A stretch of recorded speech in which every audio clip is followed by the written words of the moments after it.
Shalom. Shalom. Ada sukacita pagi hari ini. Amin. Nama Tuhan. Saat ini kita mau datang ke rumah Tuhan. Kita mau beribadah kepada Tuhan. Kita mau memuji Tuhan, menyembah Tuhan. Kita mengucap syukur buat setiap kebaikan Tuhan dalam hidup kita. Sebelum kita mulai ibadah kita, saya mohon kepada Bapak Gembala untuk membawa kita di dalam doa pembuka. Saya undang Bapak Ibu untuk ambil berdiri.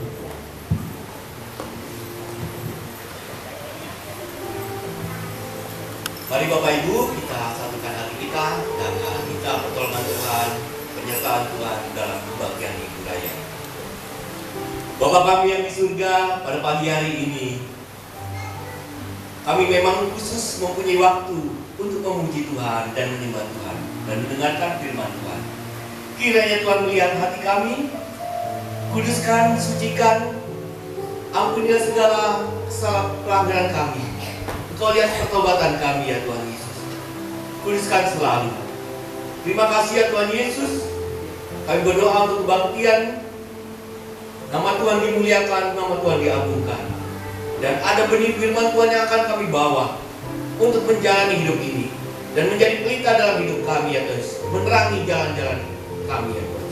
Terpujilah namamu di dalam nama Bapa, Putra dan Roh Kudus Allah yang Esa, Tuhan kita Yesus Kristus.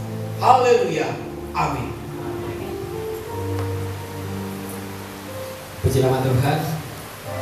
Saat hari ini kita mau siapkan hati kita untuk kita menyembah Tuhan, kita untuk memuji Tuhan. Yesus, kau sungguh baik, kau sangat baik. Ya. Terima kasih Tuhan.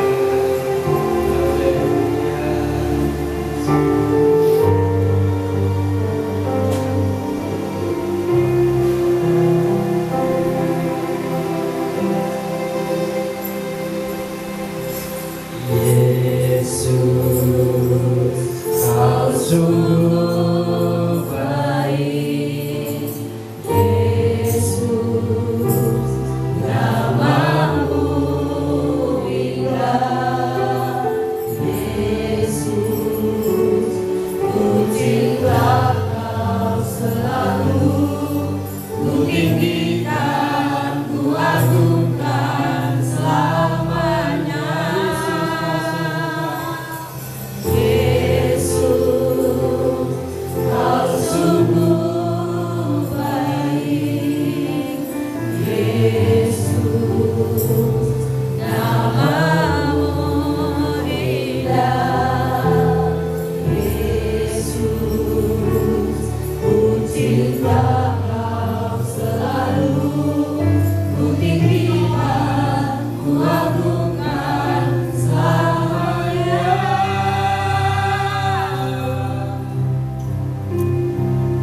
kita bersemangat pagi hari ini? Kita lambaikan tangan kita. Kalau kita mau bersemangat memuji Tuhan, kita mau meninggikan nama Tuhan.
Tuhan kita, Tuhan yang penuh kasih setia, kasih setianya nyata dalam hidup kita, kasih setiamu nyata.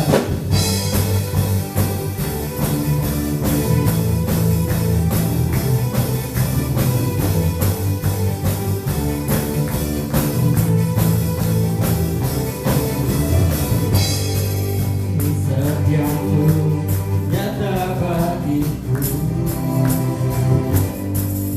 Kebajikan tersedia bagiku, selama panggung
Puji nama Tuhan, terima kasih untuk Bapak Kedua atas kesaksiannya dan kesaksiannya yang berkenan dan menyenangkan hati Tuhan.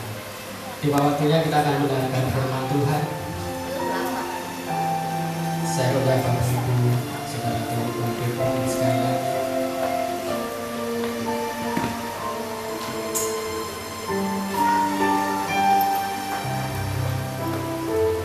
Aku punya Tuhan yang bisa.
Allah yang maha besar. Terima kasih Tuhan, kembali kami diberikan kesempatan pagi hari ini untuk memuji-Mu, untuk menyembah-Mu. Dan sebentar lagi Tuhan, kami akan belajar di segi firman-Mu Tuhan. Kami mengerti Tuhan, tanpa tuntunan firman-Mu, hidup kami akan berat untuk menjalani semua cobaan di dunia ini Tuhan. Siapkanlah hati kami Tuhan, biarlah kami siap untuk mendengar semua firman-Mu yang akan hamba bawakan sebentar lagi Tuhan. Biarlah semuanya akan berdampak positif untuk kehidupan kami Tuhan. Dalam nama Tuhan Yesus, amin.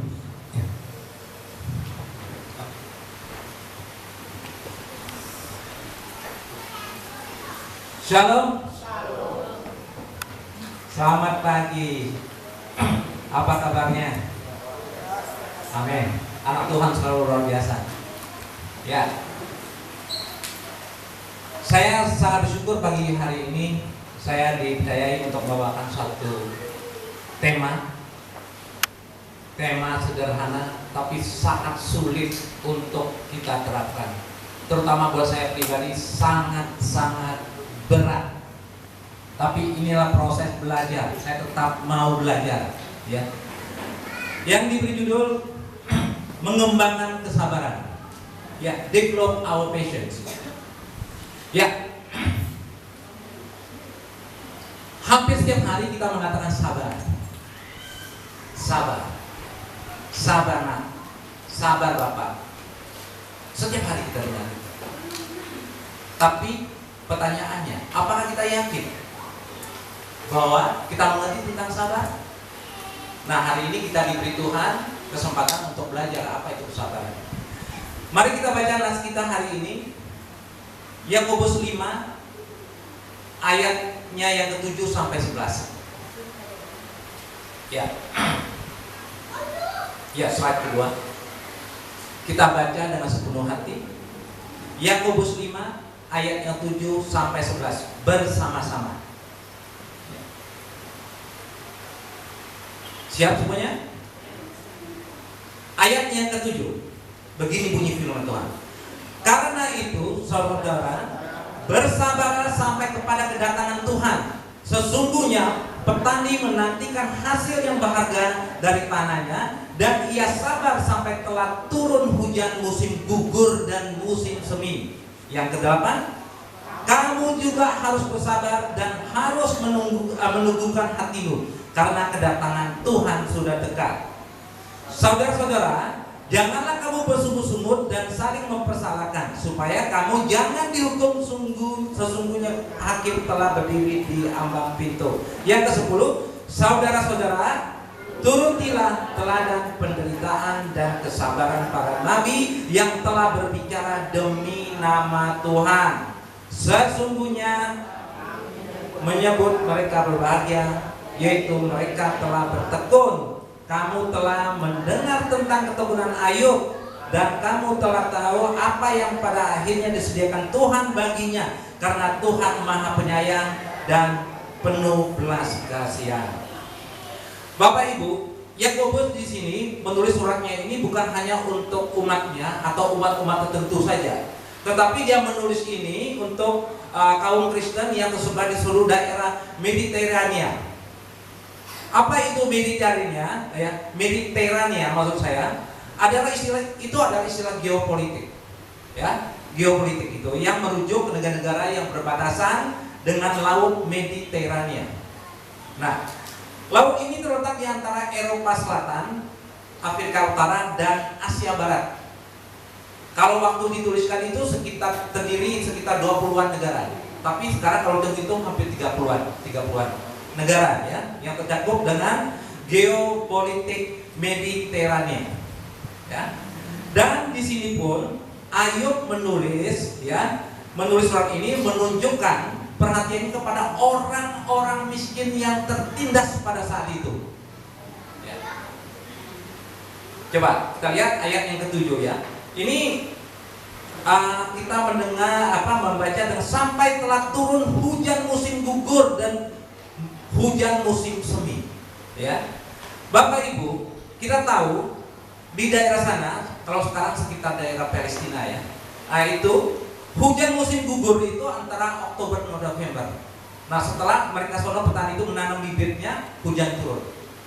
Dan hujan musim semi itu terjadi pada bulan April dan Mei. Waktu itulah para petani sangat bersyukur karena panen sudah menghasilkan. Ya. Oke, di ayat 8 dan 9 Yakobus mengingatkan untuk bersabar dan menghadapi penderitaan kehidupan ini Tuhan, Bapak Ibu, ya. Yakobus juga mengingatkan kita di nas ini, permusuhan itu tidak ada gunanya, ya, dan cuma menghasilkan yang namanya ketegangan, ya, dan sangat memburukkan hubungan antar manusia. Itu menurut Yakobus, ya, dan kita yakin itu betul. Dan di ayat 10 dan 11 Yakobus memberi contoh sebagai teladan akan penderitaan dan kesabaran para nabi, ya, para nabi. Dan juga dia menyebut nama Ayub. Kalau menurut saya belum pernah ketemu nama Ayub di Perjanjian Baru. Satu-satunya Perjanjian Baru yang menyebut nama Ayub di sini, satu ini. Ya, saya belum ketemu, saya pribadi. Maaf kalau salah, ya. Nah, kita sampai ke apa itu kesabaran. Coba slide keempat. Kesabaran itu bahasa Jawanya patience, Bapak Ibu.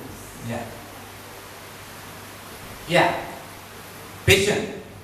Apa itu patience? Ini rumusan patience saya bacakan. Patience is the ability to stay calm and accept a delay or something annoying without complaining.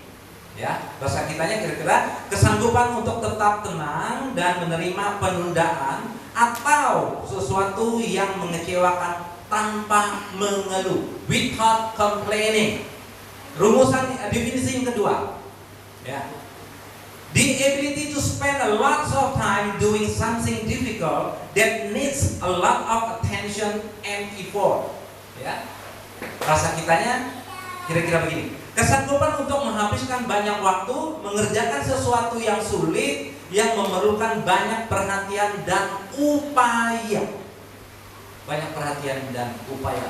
Dari dua rumusan ini akan mengingatkan kita sabar, ya, tidak gampang, ya, tidak gampang.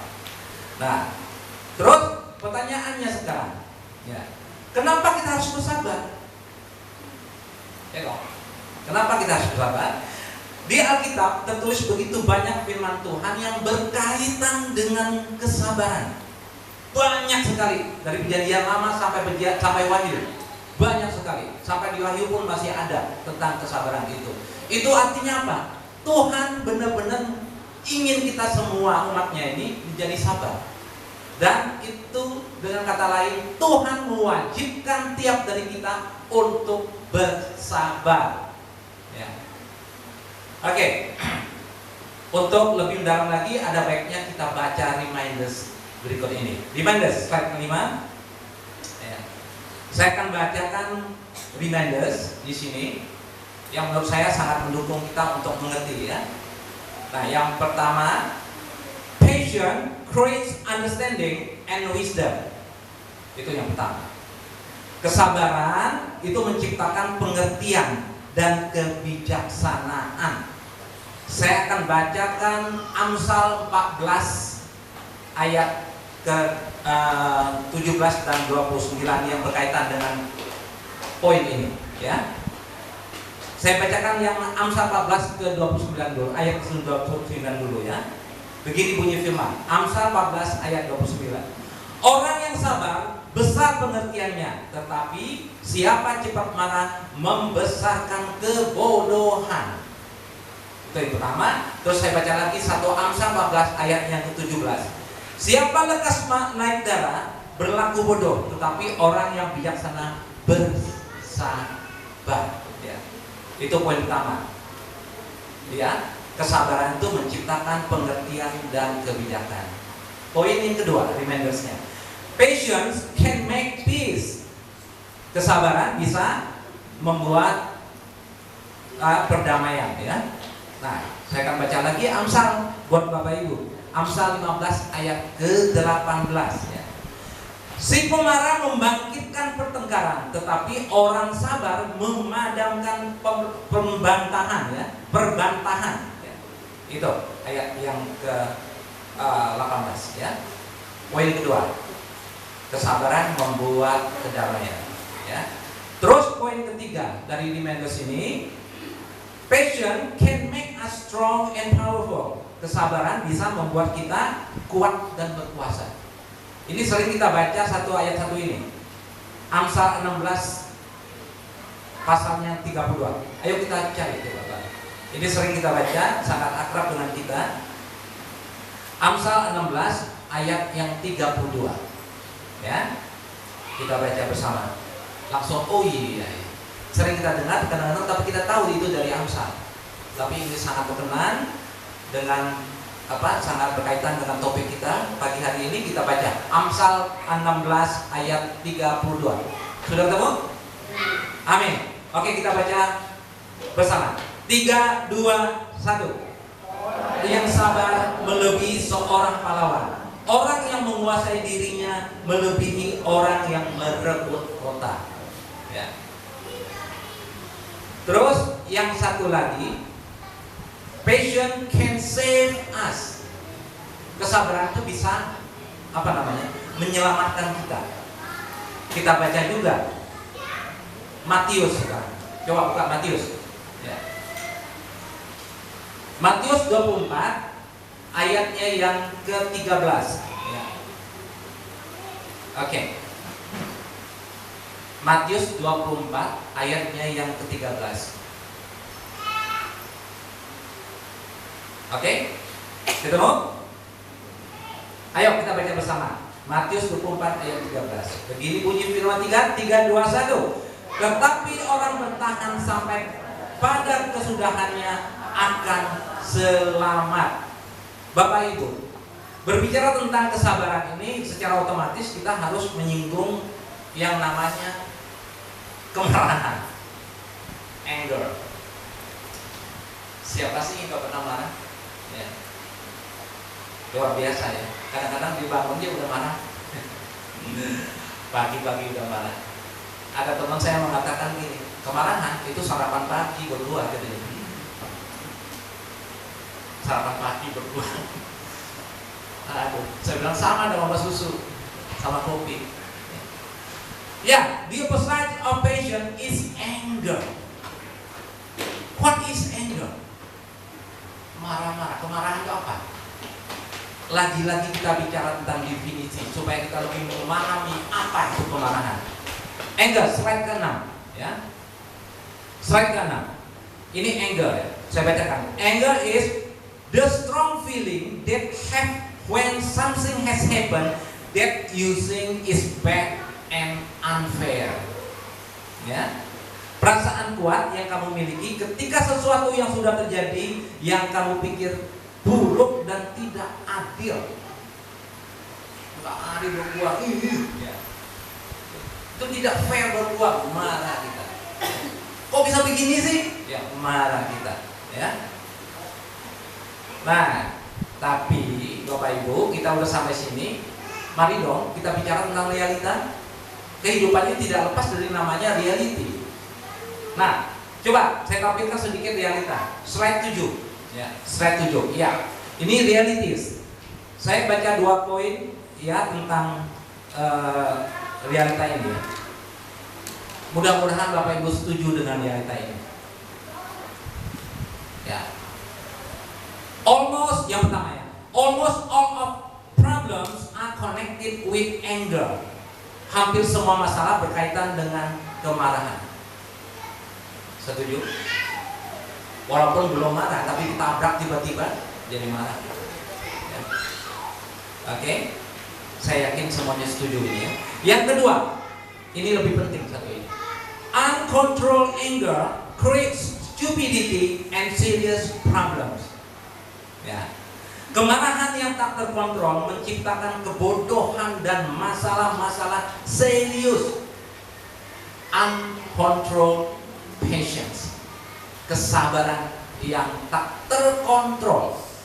Kita tidak mampu mengontrol emosi kita. Akhirnya apa? Meledak-ledak.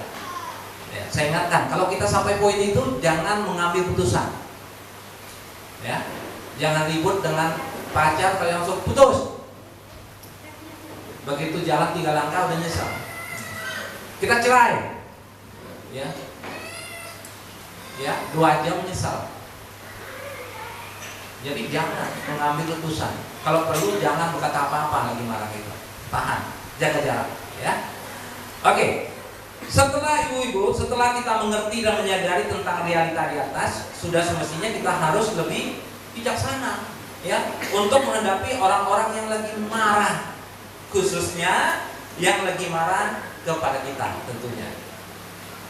Ya, ini Bapak Ibu dan saudara seiman semuanya, dari sudut tujuan atau maksudnya seseorang itu marah kepada kita itu dikelompokkan jadi 2. Dari tujuannya saya kelompokkan jadi 2. 1 saya sebut dengan negative anger, ya. Slide ke-8 kita tampilkan, ya. Negative anger, slide yang ke-8. Ya.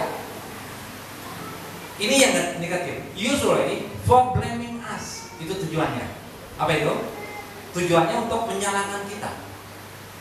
Kita marah seorang, kita menyalahkan dia.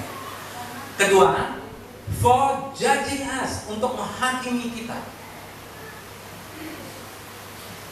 Begitu dengar, kita bayangkan. Betul ya? Kayak gitu. Terus yang ketiga, for insulting us, untuk menghina kita. Ya. Terus yang berikutnya, for slandering us, memfitnah kita. Dan yang paling sering, for destroying us, untuk menghancurkan kita. Oh my God. Yang poin-poin ini saya kategorikan dengan negative ones, negative anger. Ya. Kalau ada ngomong negatif tentu dong ada positifnya nggak? Pasti ada negatif positif. Setiap kita pun ada 2 unsur itu, kayak koin, 2 sisi, positif negatif. Nah, positifnya mana? Apa negatifnya? Mana? Ada. Jangan ngomong enggak. Ya. Ya kan? Yang pertama, ini yang positif. Slide 9 ya, slide 9. Positive anger. Positive anger usually itu pertama for reminding us, untuk mengingatkan kita. Kamu ini berulang kali loh saya bilangnya, jangan lakukan ini nih, jangan lakukan ini bakal begini. Tujuannya positif untuk kita, ya. Oke. Kedua, for guiding us, untuk membimbing kita supaya kita tidak terjebak dalam suasana atau keadaan yang buruk. Guiding us, ya. Terus ketiga, for educating us, untuk mendidik kita. Mendidik kita. Ada guru yang tidak pernah marah sini? Bu Rosita pernah marah? Oke, tidak ada. Ada orang tua yang tidak pernah marah? Tidak mungkin, ya. Ada bos yang tidak pernah marah? Pimpinan tidak ada marah? Tidak mungkin, ya. Terus ada lagi, for testing us, untuk menguji kita. Dan for strengthen us, untuk menguatkan kita, ya. Sebagai anak, adik-adikku yang ada di sini, para remaja, ya, terutama, ya, jangan setiap dimarahi orang tua itu kamu langsung kecewa. Jangan langsung berpendapat bahwa orang tua kamu tidak menyayangi kamu lagi. Jangan, ya, itu salah. Tujuan orang tua kamu memarahi kamu itu untuk kebaikan kamu. Yang seperti poin-poin yang saya sebut tadi, ya, untuk mendidik kamu, membimbing kamu, mengingatkan kamu, ya, untuk menguatkan kamu, ya. Oke. Nah, sebagai siswa, mahasiswa, jangan setiap ditegur oleh dosen kamu, guru kamu, langsung kamu berkesimpulan bahwa guru saya, dosen saya tidak suka saya, tidak adil. Dia tidak pernah tuh marah sama teman saya ini bla bla bla bla, kok sama saya begini, ya. Jangan, ya. Sama sebagai anak Tuhan, kita setiap kali kita menghadapi satu masalah, badai kehidupan, jangan langsung kita menyimpulkan bahwa Tuhan tidak menyayangi kita. Jangan, itu keliru, ya. Jangan sampai, oh Bapak saya yang di surga tidak menyayangi saya lagi. Ya, kalau dia sayang, gampang aja mengambil kesimpulan. Kalau sayang, masa dia biarkan saya keadaan begini? Ya. Bukan 1-2 hari loh, udah 2 tahun, 3 tahun masih begini. Ya. Pertanyaannya sekarang, apakah Anda seorang yang mudah marah? Yang untuk yes, tunjuk tangan. Saya termasuk yes ya. Oke. Apakah Anda termasuk orang yang mudah marah? Mari kita bahas tentang marah. Ciri-ciri orang yang mudah marah. Jadi apakah kategori yang baik? Itu tujuan kita. Dan Tuhan pun ingin kita semuanya begitu. Ada amin? Iya. Ciri-ciri orang yang mudah marah, 1, mudah tersinggung. Di nasihatin dikit pun langsung dia nggak enak, dia merasa tersinggung. Double, ya. Kedua, sulit mengontrol emosi dan sulit berpikiran logis. Logika nggak masuk. Gue ada situ. Bertanya. Kita langsung sama-sama untuk introspeksi diri ya. Dan ketiga, ciri-cirinya, reaksi marah berlebihan, ya, suka meledak-ledak. Marah itu biasa, tapi kalau meledak-ledak jangan, karena ada dampak. Piring pecah, kompor terbanting, ya, kulkas rusak, ya kan? Kuali pecah, ya kan? Terus, poin keempat, suka menyimpan dendam. Tuhan gak suka itu. Keep the grudge away. Tendang, ya, kepahitan itu keluar, ya. Oke. Terus poin berikutnya, rentan terhadap tekanan. Ditekan dikit aja udah tidak suka. Di-press dikit, ditambah tugas dikit aja udah marah-marah. Apaan sih manajer? Dia nggak tahu saya sibuk.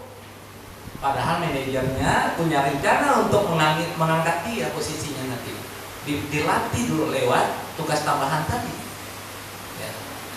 Oke.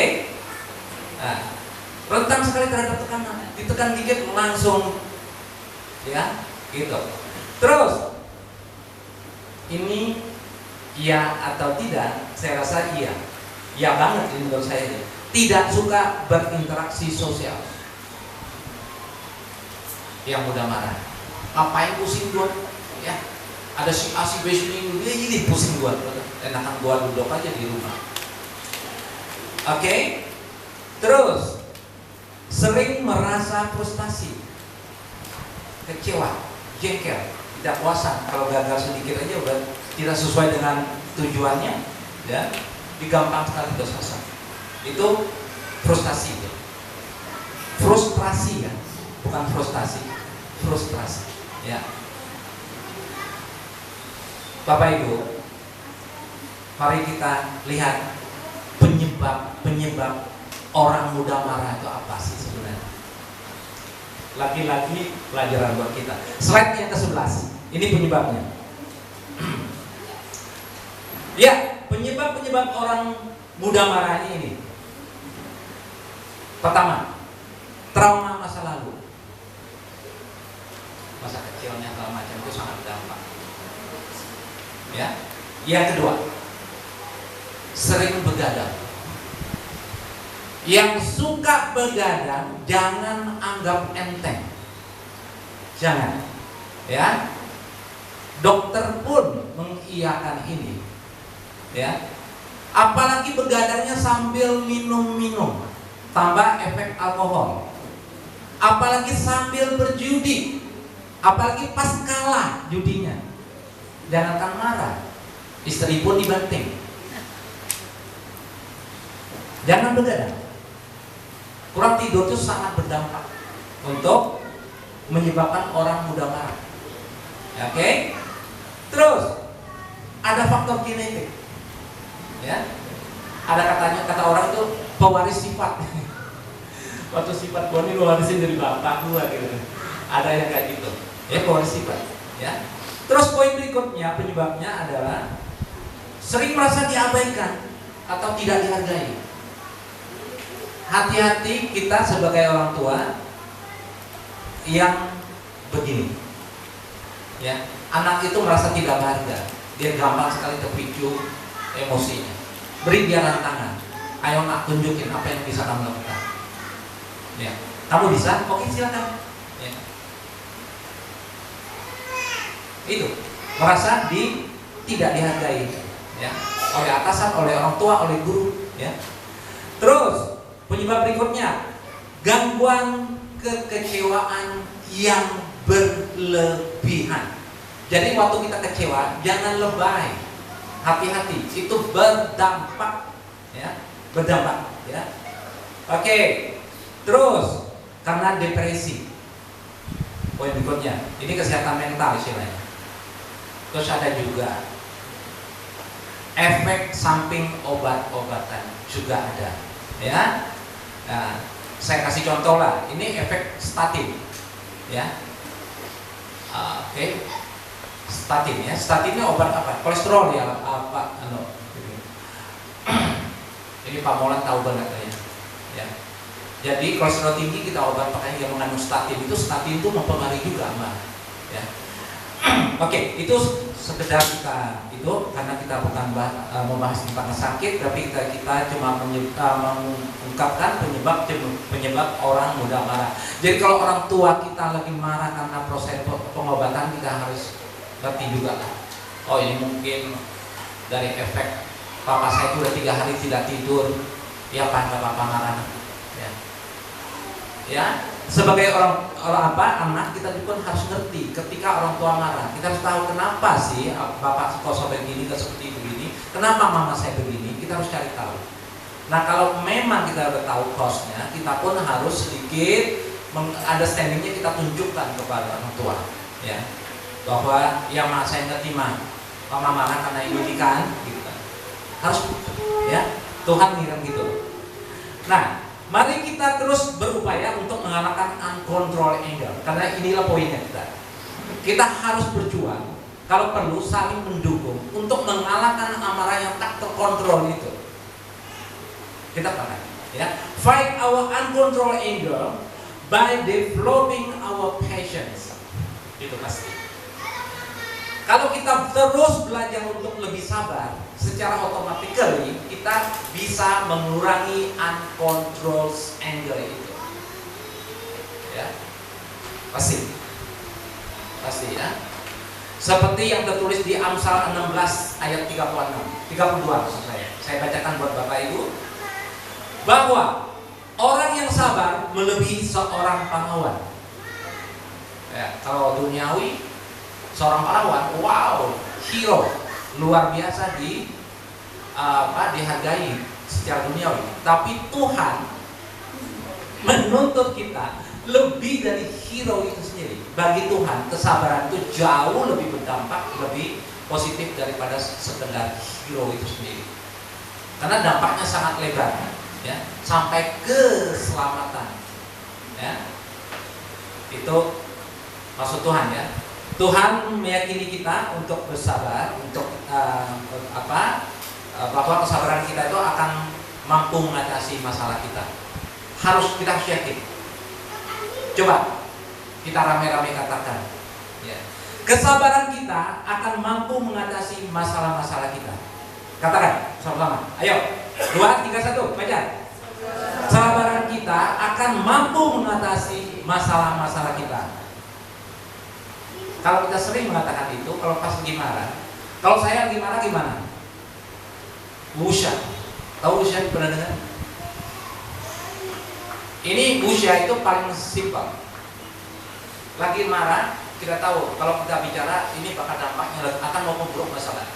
Tarik napas dalam-dalam. Tarik sedalam-dalam, hembus. Wusha. Tarik lagi kalau belum wusha. Sebut. Itulah namanya wusha system. Terapi. Bagi saya itu sangat menolong.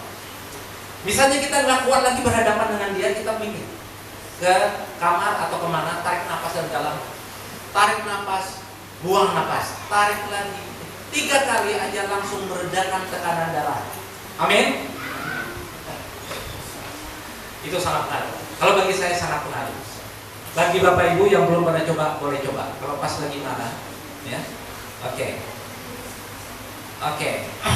Dan Tuhan menuntut kita pagi ini untuk belajar menahan kemarahan kita, mengontrol kemarahan kita dengan belajar, ya, dengan belajar dari para nabi, ya, dari para nabi, rasul juga tentunya, ya, dari Ayub juga, ya. Semalam juga konser kita bicara tentang Ayub, ya, sedikit dengan Ayub, ya. Terus slide ke-12, kita mulai ke poin, ya. Bagaimana mengembangkan kesabaran? Caranya. Oke, pertama kita meniru atau meneladani petani, ya. Oke. Meneladani petani di slide 13, ya. Petani diteladani. Loh, kok lucu? Di kampung saya ada satu figur yang saya anggap itu hero bagi saya, karena bapak saya dari saya kecil tuh dia lihat, namanya Aven, kita panggil Oven, meninggal waktu Covid kemarin, tapi udah tua juga. Oven ini dia nggak mau SMA pun dia nggak mau, kalau udah besar dia bilang udahlah saya ngalah buat adik-adik. Dia membuka kebun dari pagi jam 6 lewat rumah kita, jam 6 persis kira-kira. Pulang jam 12, jam 3 sore pergi lagi, maghrib balik lagi. Jadi kalau mama kita misalnya telat makan siang, telat mandi, waktu itu SMP ya, SMP sekolah siang itu, tuh lihat Wapen udah pulang katanya, itu jam 12 artinya. Kalau maghrib belum mandi, tuh lihat Wapen udah pulang. Saking disiplinnya luar biasa. Dan satu yang saya salutnya, pakai seragam. Seragamnya sampai tua, sampai terakhir saya ketemu dia pun masih pakai seragam yang sama. Seragam apa ya? Kayak ada abu-abu grey itu, atas bawah. Berpuluh-puluh tahun sampai saya tua masih begitu sampai meninggal. Apa dampaknya?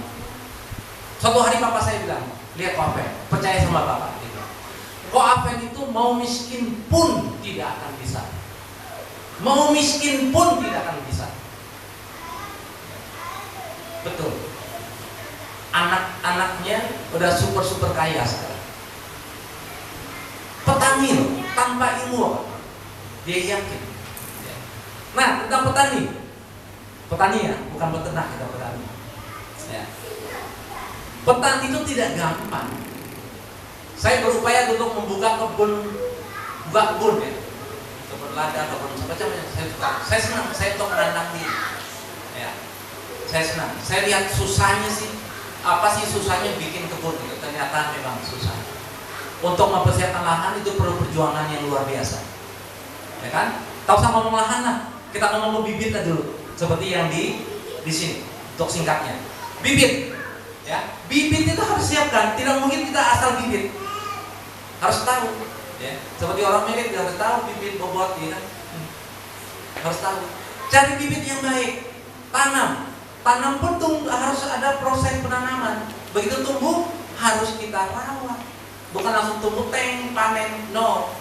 Perlu bulan-bulan, ya. Terus tumbuh harus disiram, harus disemprot, harus weeding itu? Pembersihan rumput liar, macam-macam harus dipupuk, ya kan? Itu proses, ya kan? Nah, terus kalau itu pemupukan duit semua. Nah, panen pun masih perlu energi. Bukan, oh ya udah panen, ayo datang ke rumah, ke gudang. Langsung otomatis buahnya datang ke gudang, enggak. Perlu perjuangan juga. Ya. Dulu saya ingat saya bantu papa saya untuk panenin jeruk itu. Ya, papa kasih ini sekian ribu, kalau kamu dapat 2 ton atau 3 ton. Ya. Di per ton hitungannya, kacau kan? Ya. Kalau dapat, ya pak saya bangga. Di suatu hari udah saking bergairahnya karena diambil oleh pembeli ya truk udah nunggu, jadi kita bantu orang petik lagi. Saya dapat 2 ton Pak. Oh 2 ton dapat, kok bisa?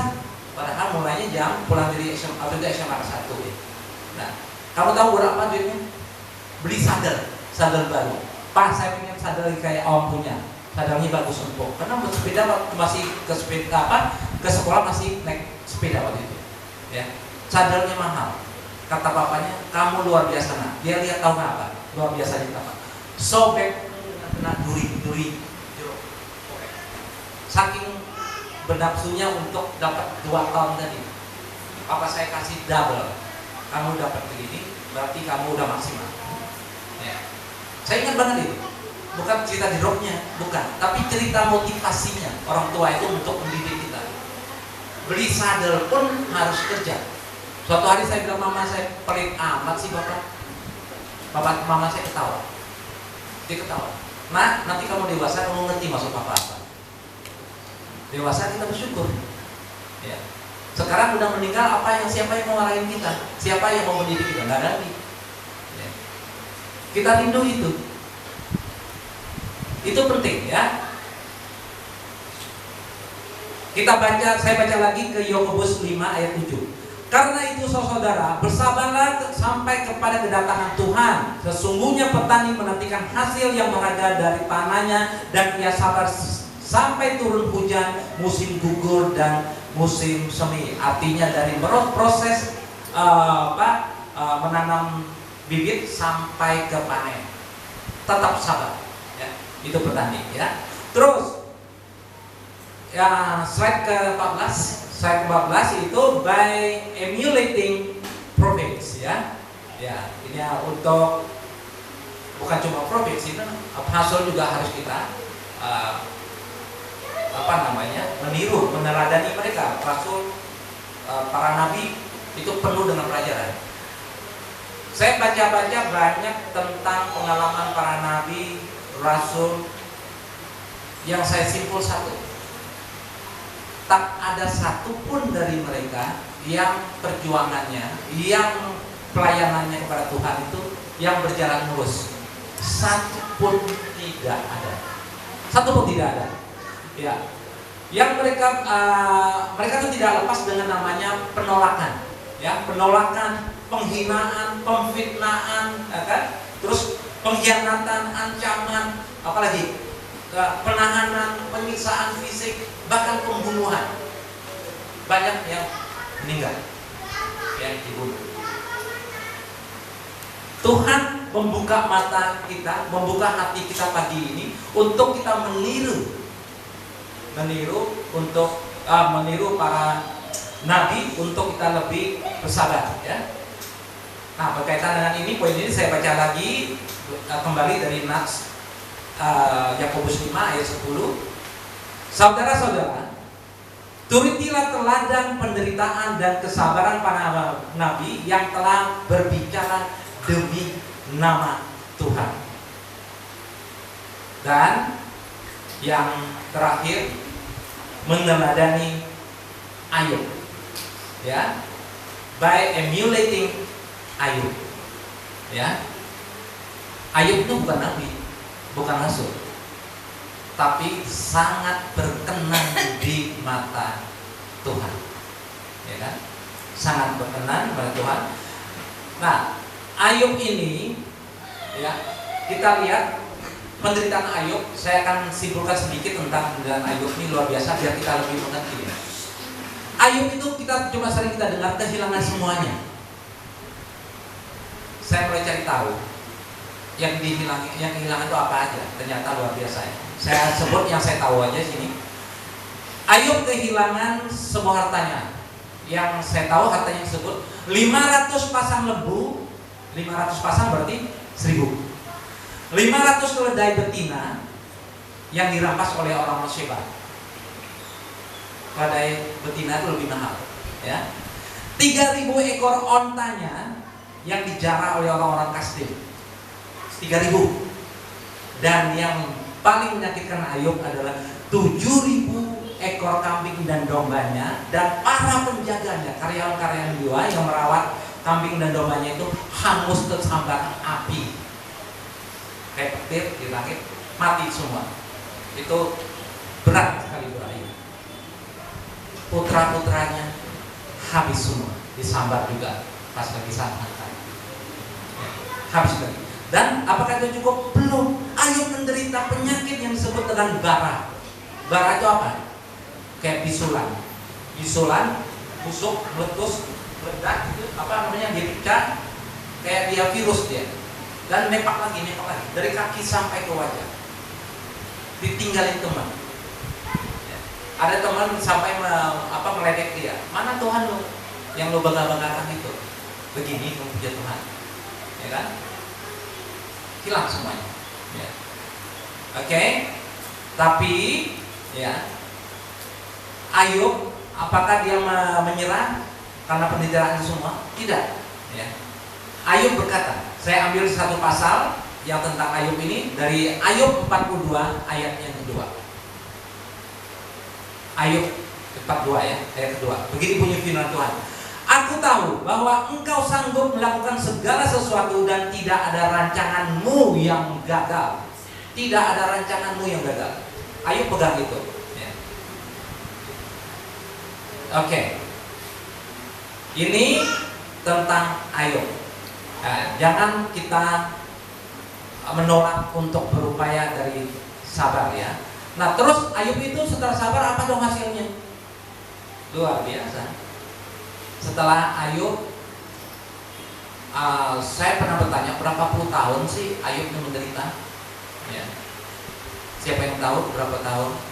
Saya kurang yakin, ada yang sebut 18 tahun segala macam, tapi belum saya ketemu firman Tuhan yang mengatakan Ayub menderita sekian. Tapi yang kita bicarakan pada pagi hari ini, nah Ayub itu Tuhan mengembalikan semuanya berlipat ganda, ya semuanya, termasuk binatang-binatangnya dilipat ganda. Dan bukan cuma itu, dia menganugerahkan 7 orang putra dan 3 orang putri, ya, yang konon terkenal dengan cantiknya. Dan satu lagi yang paling penting buat Ayub adalah diberi bonus umur tambah 140 tahun. Dari dia sembuh tambah lagi 140 tahun. Jadi 4 keturunan dia baru meninggal. Ya. Itu bonus buat Ayub. Ya. Jadi yakinlah kita, Tuhan tidak akan membiarkan selamanya kita menderita. Tidak akan. Ya, bonus akan menunggu kita. Nah, jangan kayak teman saya. Teman saya waktu dia bermasalah, saya perlu sabar dong.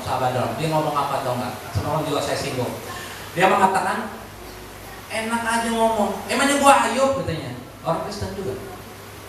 Emang gua Ayub, enak lo ngomong katanya. Jangan Bapak Ibu. Ketika kita ngomong begitu, berarti apa? Di mata Tuhan berarti begini.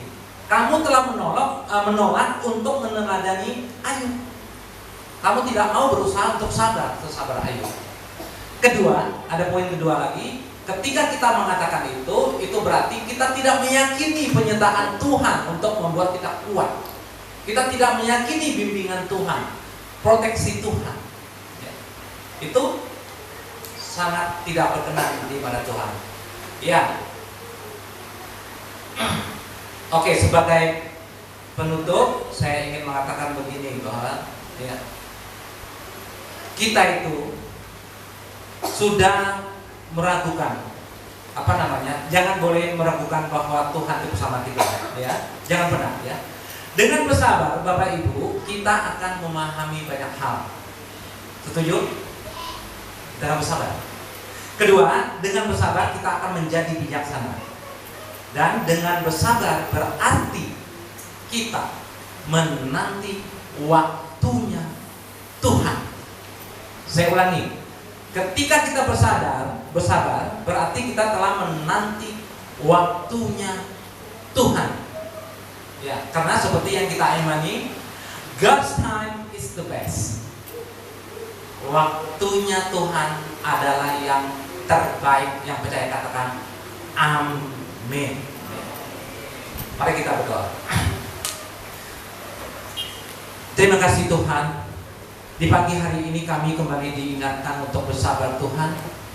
Dan kami mengerti Tuhan lewat beberapa dari ayat firman-Mu Ya, dan kami belajar dari beberapa nabi dan Ayub khususnya Tuhan yang luar biasa menderita, tapi demi imannya kepada Engkau ya Bapa, mereka semua selamat.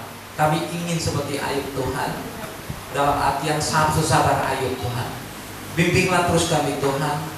Kami ingin menjadi anak-Mu yang baik. Terima kasih Tuhan. Dalam nama Tuhan Yesus kami telah berdoa dan bersyukur. Haleluya. Amin.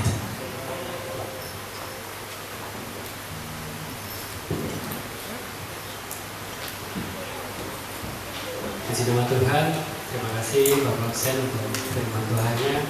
Kiranya Tuhan Yesus memberkati Bapak Sen di dalam kesehatan, dalam keluarga, pekerjaan, lebih buat pelayanan bagi Tuhan di gereja kita. Tiba waktunya kita akan memberi persembahan untuk Tuhan kita. Persembahan nanti di bawah majelis ke depan. Sebelumnya kita akan berdoa untuk persembahan kita. Terima kasih Tuhan Yesus untuk kasih-Mu Tuhan, penyertaan Tuhan, kami sungguh mengucap syukur. Tapi pagi hari ini kami boleh memuji menyembah nama Tuhan. Kami boleh mendengar firman Tuhan. Biarlah firman yang telah kami dengar pada pagi hari ini menjadi rema dalam kehidupan kami. Kau berkati Bapak Usen yang telah menyampaikan firman Tuhan bagi kami. Tuhan berkati dalam kesehatannya, dalam keluarganya, dalam pekerjaannya, terlebih dalam pelayanannya di gereja kami di Gereja Cipta. Terima kasih. Dan sebentar kami akan memberikan persembahan kami. Kiranya Tuhan berkati persembahan kami, ucapan syukur kami, perpuluhan kami yang kami berikan dengan sepenuh hati kami Tuhan. Kiranya bermanfaat bagi gereja kami di tempat ini. Di dalam nama Tuhan Yesus kami berdoa dan ucap syukur. Haleluya. Amin. Memasuki gerbangnya dengan hati bersyukur.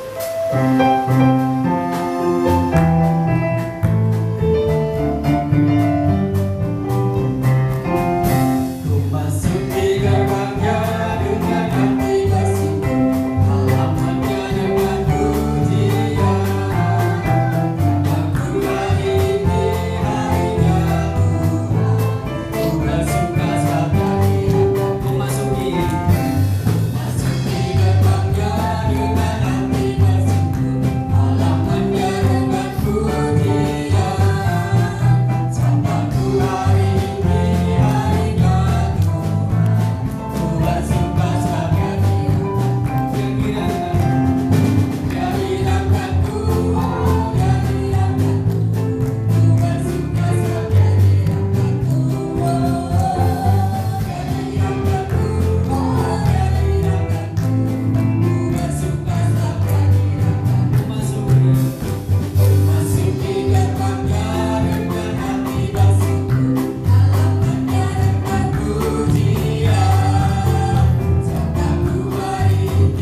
Semoga kita telah mendengar firman Tuhan yang luar biasa. Bersabar seperti petani, tapi namanya manusia maunya instan, cepat. Tapi Tuhan bilang semua butuh proses. Terima kasih Pak Husen. Kita harus bersabar. Biarlah kesabaran yang dari Tuhan, hikmat kita minta supaya kita dapat mengendalikan diri kita. Saya juga begitu banyak kepada Bapak dua ini, sehingga yang teksnya tidak kelihatan tapi sabar, tidak marah-marah, akhirnya mukjizat terjadi, hafal semua. Terima kasih juga sebagai para pelayan sudah mengambil bagian dalam pelayanan ini dan Tuhan memberkati. Bapak Ibu, yang dikasihi Tuhan Yesus, minggu depan, minggu pertama di bulan Maret, luar biasa. Februari sudah lewat. Maret.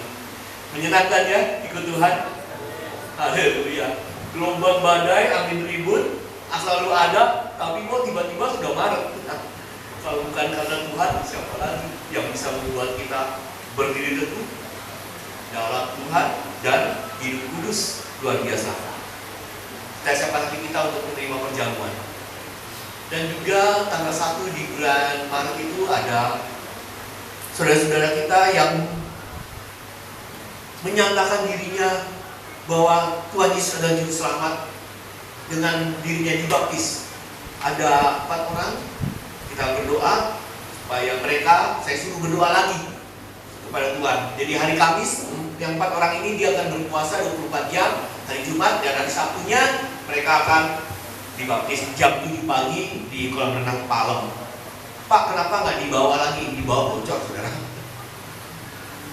Bocor dan juga sudah ini ya, ya sudah begitulah. Jadi kita gantikan ke kolam renang Palem Semi hari Sabtu jam 7 pagi, ya seperti itu.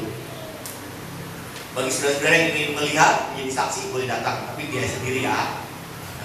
Tapi kalau mau sama-sama, kita ikut ya. Itu ya. Jadi saya minta mereka tanya lagi kepada Tuhan, apakah benar saya butuh dibaptis atau masih bergumul? Saya serahkan. Ya. Itu.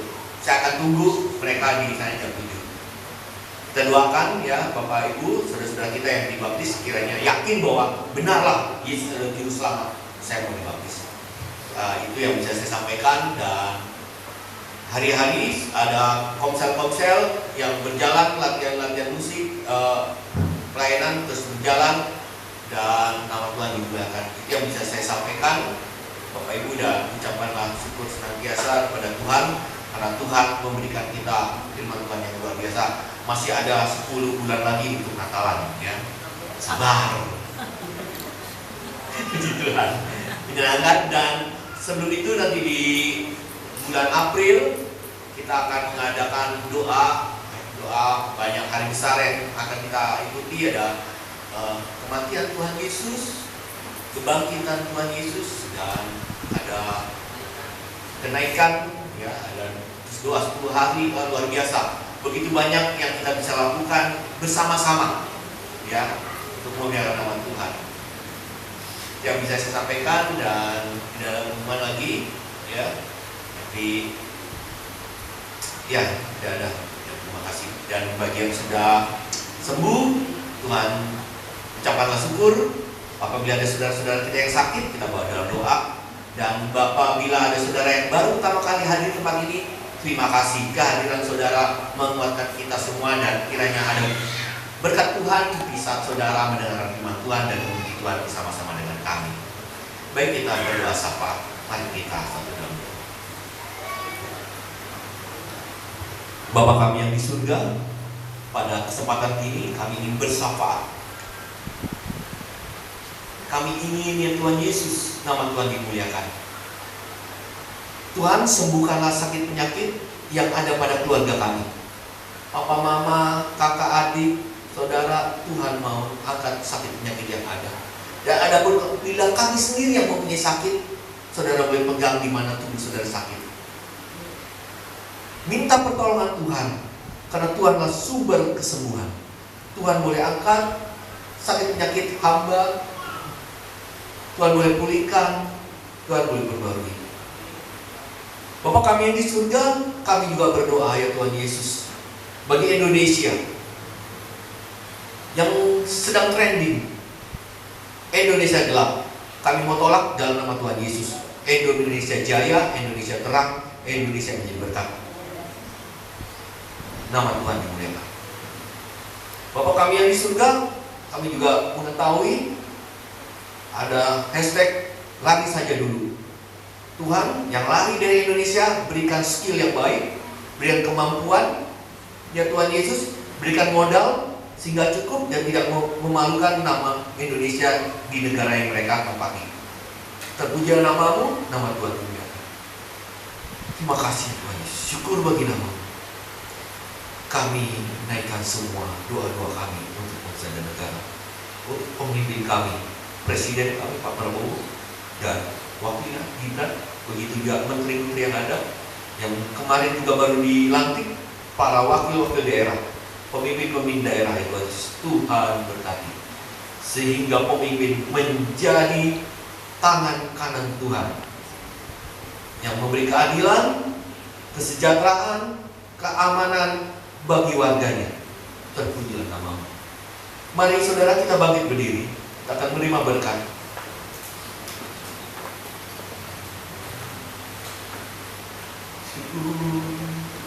Kita memuliakan Tuhan untuk kita terima berkat Tuhan.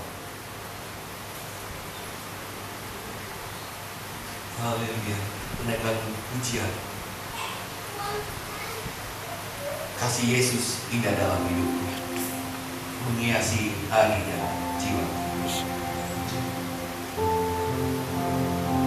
Biarlah hari-hari kita bersama dengan Tuhan Yesus.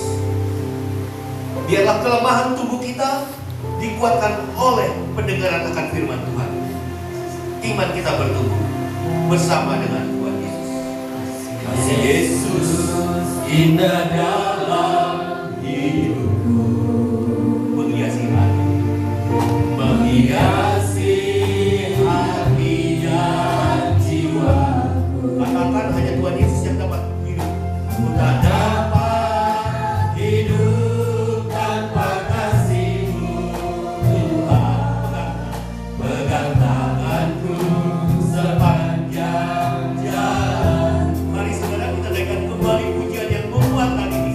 Yesus kita dalam hidup. Amin. Terima kasih Tuhan Yesus atas kebenaran firman Tuhan. Kesabaran yang daripadamu seperti Ayub, seperti seorang petani. Terima kasih atas pemain Tuhan, sombongan segar, pemain musik, penari tamborin, multimedia, Pak Andri, begitu dia soundman, juga orang tua sini. Kasih Yesus,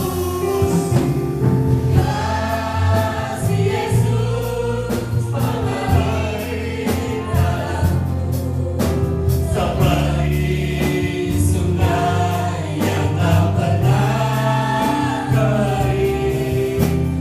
Kasih Yesus membakar hatiku, dalam kasih-Nya ku merasa. Kasih Yesus, kasih Yesus mengalir dalam, haleluya, seperti sungai yang tak pernah kering. Kasih Yesus membakar hatiku, dalam kasih-Nya ku merasa teduh. Mari saudara-saudara yang dikasihi Tuhan Yesus, kita tinggal dalam kasih Tuhan dan merasakan berkat Tuhan. Tuhan akan sungguh-sungguh memberikan kita berkat yang luar biasa jika kita sungguh-sungguh mendengarkan suara Tuhan Allah kita dan melakukannya dengan setia. Tuhan akan meninggikan kita atas segala bangsa. Segala berkat akan datang kepada kita dan menjadi bagian kita apabila kita mendengarkan suara Tuhan Allah kita melalui firman-firman Tuhan. Diberkatilah kita di kota maupun diberkatilah kita di ladang. Diberkatilah buah kandungan kita, hasil tanah kita dan hasil ternak kita. Diberkatilah bakul kita dan tempat adonan kita. Diberkatilah kita pada waktu masuk dan diberkatilah pada waktu keluar. Tuhan akan membuat musuh yang maju menyerang kita terpukul kalah di hadapan kita. Dari satu arah mereka menyerang kita, tetapi dalam ketujuh arah mereka lari dari hadapan kita. Tuhan akan memberitakan berkat ke atas kita, di dalam lumbung kita, dalam segala tangan kita. Ia akan memberkati kamu, kita semua diberkati dalam nama Allahmu. Kepadamu Tuhan akan berjanji. Tuhan akan menetapkan kamu sebagai umat yang kudus, seperti yang dijanjikannya dengan sumpah kepada kita. Maka segala bangsa di bumi akan melihat bahwa nama Tuhan disebut atas kita, dan mereka akan takut terhadap kita. Tuhan akan melimpahi dengan kebaikan dalam buah kandungan kita, hasil ternak kita dan hasil tanah kita. Tuhan akan membukakan bagi kita langit pembenaran-pembenarannya dan melimpahkan untuk memberi hujan bagi tanah, dan masa yang memberkati mereka dengan pinjaman, dan kita tidak akan meminjam dan kita akan memberi pinjaman. Tuhan akan mengangkat kita menjadi kepala dan bukan ekor. Kita akan tetap naik dan bukannya turun apabila kita mendengarkan perintah Tuhan Allah kita yang disampaikan kita pada hari ini. Dan kita tidak akan menyimpang ke kanan atau ke kiri dari segala yang diperintahkan Tuhan kepada kita. Dan kita akan hanya mengikuti Allah kita, yaitu Bapa kita, yaitu Tuhan Yesus Kristus. Yang percaya menerima berkat, mari kita bersama-sama katakan Amin. Haleluya.